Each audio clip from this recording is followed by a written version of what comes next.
Hello, I'm delighted to have Hannah West on this week's episode of Conflict and Terrorism Studies with Wisdom.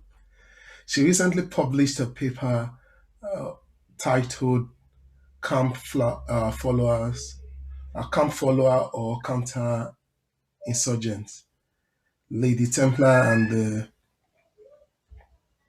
the Forgotten Wives in the Journal of Small Wars and Insurgencies. Hello, Hannah. It is a great Hi. opportunity to be talking to you today. Yeah, likewise. Nice to meet you. Nice to meet you too.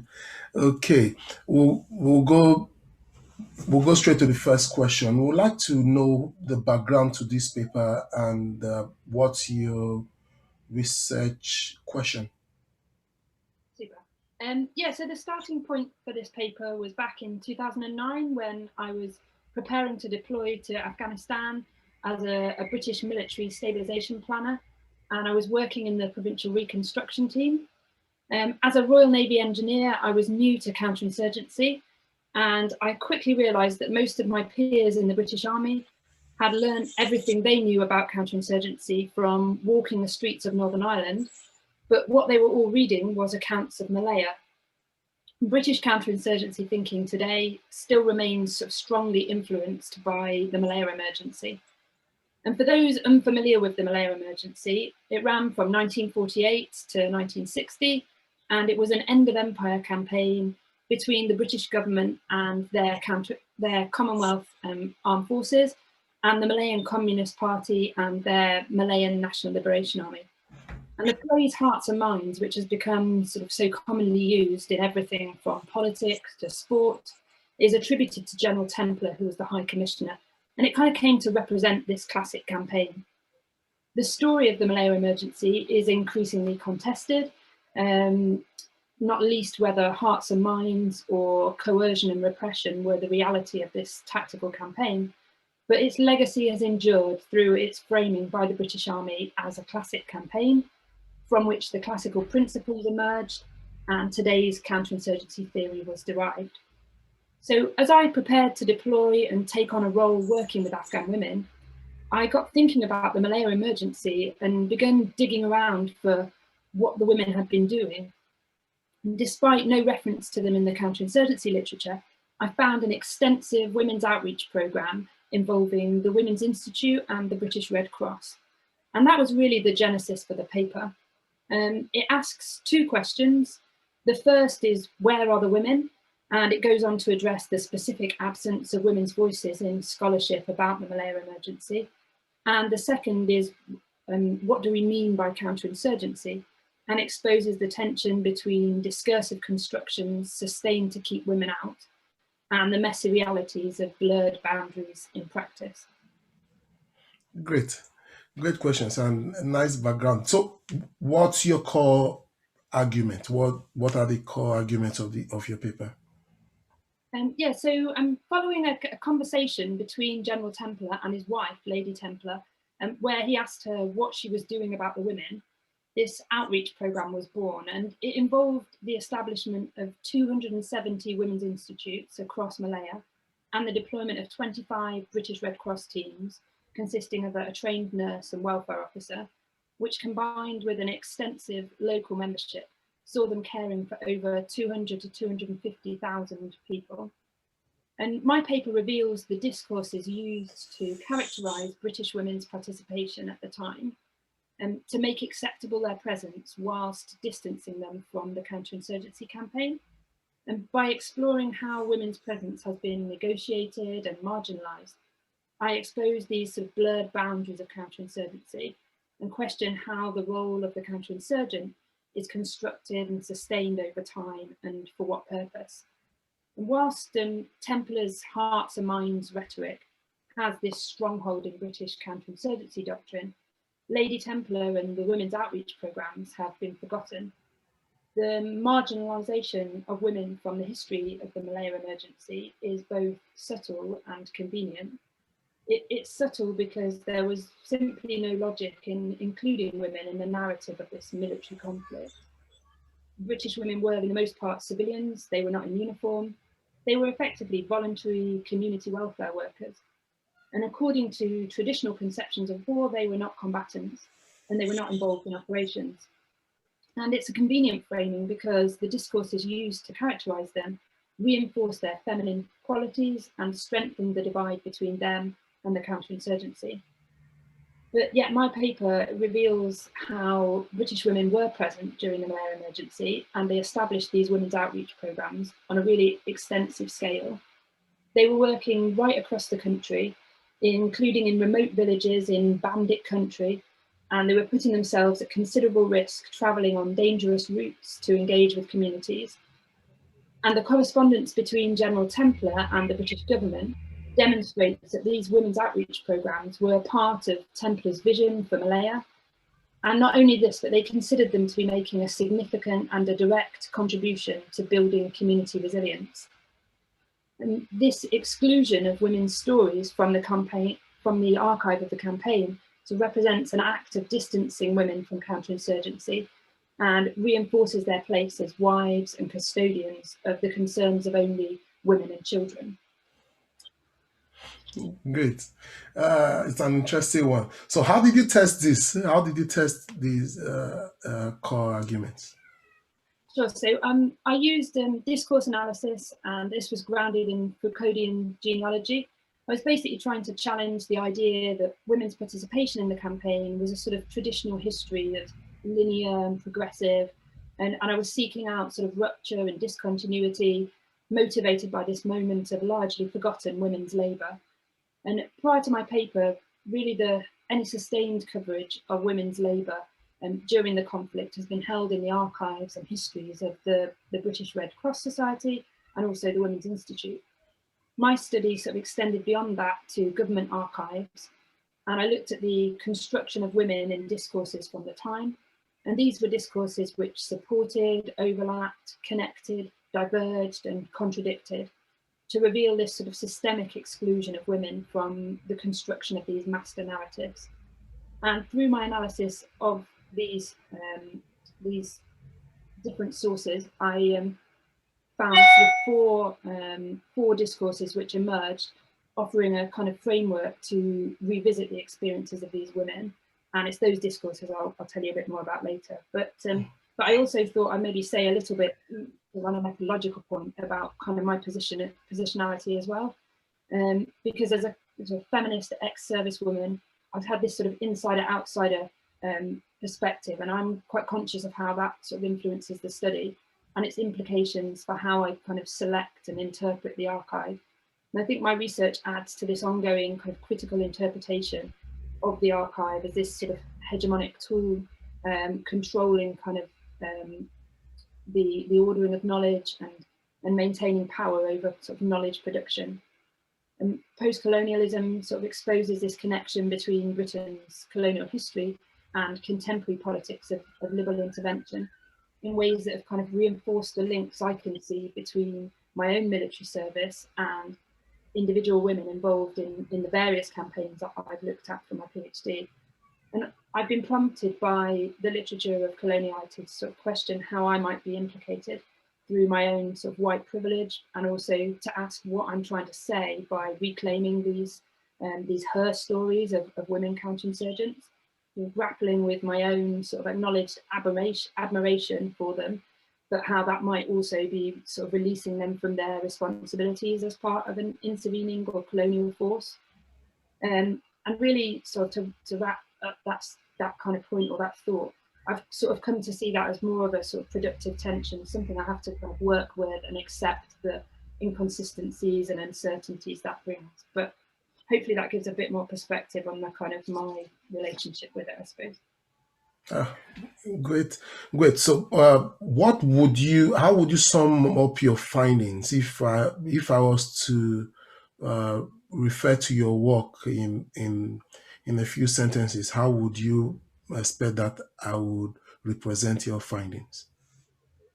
Sure. So I'll say a bit more about these the discourses that I've mentioned, but just to start with, the very basic things that I found that these British women were present in Malaya during the emergency, and they enabled these activities on a large scale. You know, they participated as organisers of the Women's Institutes, as nurses, as welfare officers, and their outreach programs would have been visible at the time, and their presence would have been known across the country, and yet they remain absent in the enduring mainstream campaign narrative. Yeah. And the women delivering these programs were characterized by these 4 discourses, and my paper is sort of structured around that. They're not mutually exclusive discourses. They each present a different characterization of different groups. They overlap, they evolve during the campaign. And the first of these is the volunteering wife, who provides kind of community welfare through sort of informal endeavours. The second is this proselytizer that's bringing a new kind of European way of life to the Malay women. The third is the female pioneer or sort of overseas adventuress whose femininity is kind of constantly emphasised. And then the final one that's just slightly distinct from the others is that of the women bandit, who's in sort of enemy propaganda and demonstrates this sort of enemy assessment of these initiatives. And the first 3 of these, they all provide sort of an acceptable means of negotiating women's presence in Malaya, with the British public audience sort of presenting them as exotic and exciting, maybe even radical and revolutionary, but they simultaneously sort of limit their involvement to sort of acceptable traditional employment. And they can make them both sort of overtly and physically present, but sort of distance them from counterinsurgency by the nature of their work. And it's only really the enemy with this woman bandit narrative that sort of brings Lady Templar sort of closer to the military effort. And just to kind of conclude on that about these discourses, I think kind of up to now it probably sort of satisfied convention that, and has not really kind of challenged us by thinking of this history of the Malaya Emergency as gendered and dominated by stories of uniformed male soldiers. That's kind of not surprising, but I think what is surprising is the extent to which these women were actively involved in initiatives with this sort of strategic intent of influencing the direction of the campaign, and how this has been marginalised. There's a tension between the visible fighting force and this invisible women's war labour, and that kind of challenges what we mean by counterinsurgency. It was convenient to the British Army to distance women from this, from the counterinsurgency, but what I find kind of almost more alarming than that happening at the time is that despite the sort of sustained focus on this kind of classical campaign and the opportunities of several decades to sort of revisit it and question where women are, this question has sort of been sidelined, and little challenge has kind of been made to mainstream narratives of the campaign. Hopefully, by unpicking this through the paper, the significance of some of these things like bearing arms, wearing uniform, where people are working, and what exactly they're doing, sort of challenges some of these boundaries of counterinsurgency and how we think of it. Great, thank you very much. So, with these findings that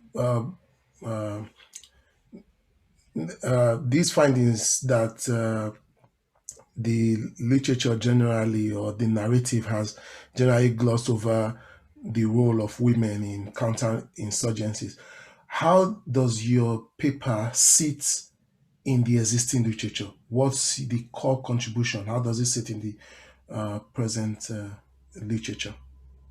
Sure. So I thought I'd make a point just about kind of relevancy to contemporary counterinsurgency, and then talk a little bit about contribution to the scholarship.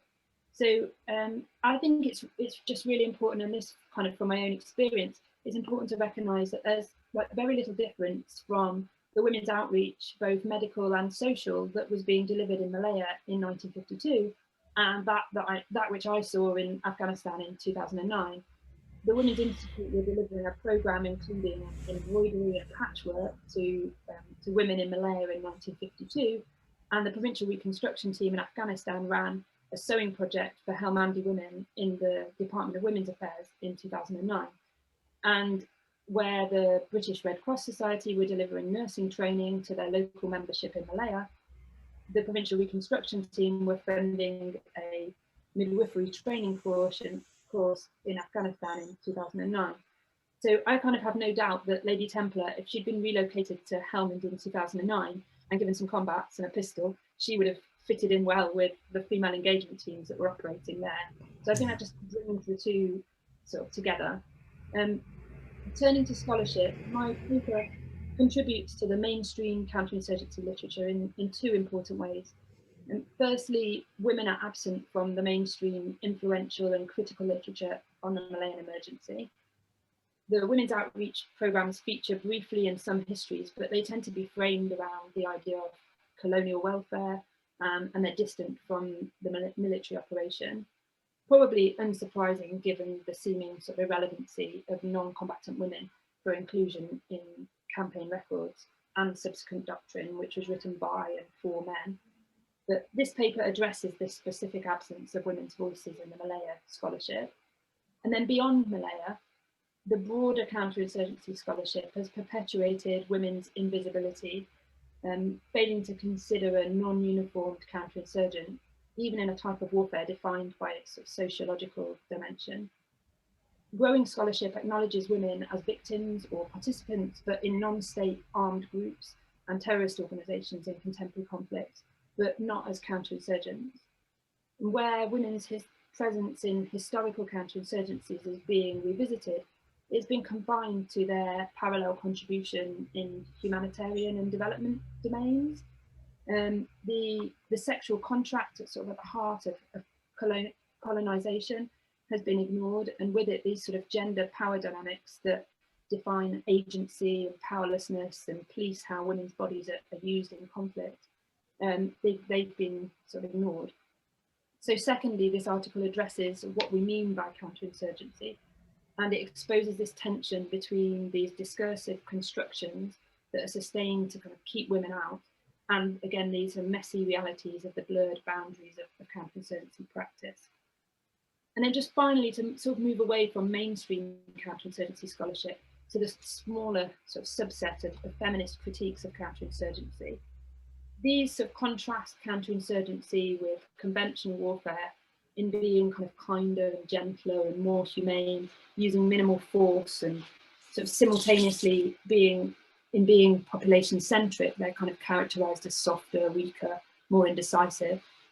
And arguably this counterinsurgency or armed social work has kind of been feminized, perhaps to placate a domestic public that may be unwilling to reconcile themselves with the realities of war. And through the gendering of spaces and encounters and policymaking, they've sustained a hierarchy of power that is sort of based on intersections of gender and class and race. But I found that warfare and not women themselves tend to be the subject of these feminist critiques and framings of women as counterinsurgents, especially a kind of disconnect with debates around the military as a gendered institution or debates around women in combat.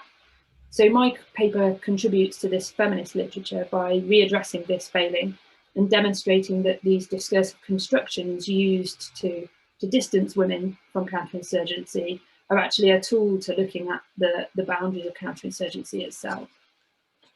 Great. Thank you very much for that very succinct explanation. So, yeah, you had the advantage of being an insider and also an outsider, which a lot of researchers may not have. So I would like you to advise maybe explain how you think other researchers could avoid such limitations. And did you also have any limitations? What were the limitations, and what do you think researchers in this field could build on in developing this field further? Sure. So, well, my study itself concentrated on women as counterinsurgents, and so it was beyond the scope of my study to explore the experiences of the Malay women themselves that were involved in the programs. And I'm confident that that would make a really fascinating study in itself, and would foreground as well the colonial dynamics of the campaign. And that's something that I just had to narrow my thesis into. Yeah. But it's worth highlighting as well that my PhD thesis does include one extra discourse to that presented in this paper, within the Malaya element anyway, which is that of the forgotten servicewoman, because there were actually women from the Women's Royal Army Corps who were based in Singapore, some of whom worked directly on the campaign, some of whom deployed into Malaya during the conflict, as well as a training mission who were involved in establishing the Royal Malaysian Police Women's Unit. It's probably unsurprising, given everything I've said, that accounts of their participation tend to be limited to only their social and sporting lives. I thought maybe it'd be useful to say a little bit more about how this paper fits in with the rest of my kind of PhD study, because you've probably picked up by now, but this is the first paper out of the PhD. The PhD, yeah. I published. So my thesis itself is entitled "What Did You Do in the War, Mummy? British Women's Experiences of the Front Line, 1948 to 2014." And it's an interdisciplinary thesis that critiques military power and foregrounds women's voices to reveal the British Army's tactical need to employ women out on the ground in tension with what I call a strategic need to forget them. Whilst 2018 saw all British military roles open to women, it's a myth to say that women are only now able to serve in frontline combat. And building on recognition by critical literature of this myth and the discursive construction of frontline combat as a tool of exclusion, my thesis exposes the relationship between gendered policies on operations and the military institution as gendered, and between warfare and institutional culture. I argue that the British Army has repeatedly attempted but failed to control women's war labour by hiding, containing, or making acceptable their presence, and that has resulted in women being unnecessarily exposed to risk. So in addition to the Malaya Emergency, I explore Northern Ireland and Afghanistan. And in Northern Ireland, I argue that British security forces tried and failed to control the narrative of women's participation, to contain them as unarmed non-combatants. And in Afghanistan, I examine a policy called female engagement, whose teams I argue were sort of visibly welcomed, but at the same time they were invisibly undermined. And my sort of historiographical approach that spans the 70 years, it reveals the kind of cumulative effect of these discursive constructions, which when combined with the marginalization of women's stories from the historical record, so results in each campaign starting anew in looking at gendered policies, always sort of detached from what came before. And I argue that women as transgressive agents have negotiated their place on the front line and present a reconceptualization of the front line, overcoming the absence of service women's voices from new understandings that have been articulated in contemporary literature. And maybe just to return to the question as well, you were saying about my sort of inside-outsider status, just for its relevancy to others, exploring these kind of subjects. I've personally found it really useful to involve I've used creative methods to sort of explore my own kind of relationship with the military, with these campaigns, and found sort of through conversation with other veterans and veteran researchers, as well as kind of through workshops and discussion, that's really helped me to kind of reflect and explore how I come to this study and what I bring with me, and how that's helpful and sometimes not helpful. So hopefully that's useful too. Thank you very much, Anna, for joining us for this episode. And we hope that in your next publication, when we reach out to you, you'll be willing to discuss with us again. Also, we know that your thesis most likely will turn out to be a book, and we would like to hear about it in another episode. Thank you once again for joining us. Listeners and viewers, thank you for joining us today for this episode. Please remember to follow us and rate us on your different devices. Follow us on YouTube. Like us on our podcast, and listen to all our other episodes. We trust you will enjoy them. Again, my name is Wisdom, Iyekipolo. Thanks for joining us and have a beautiful day.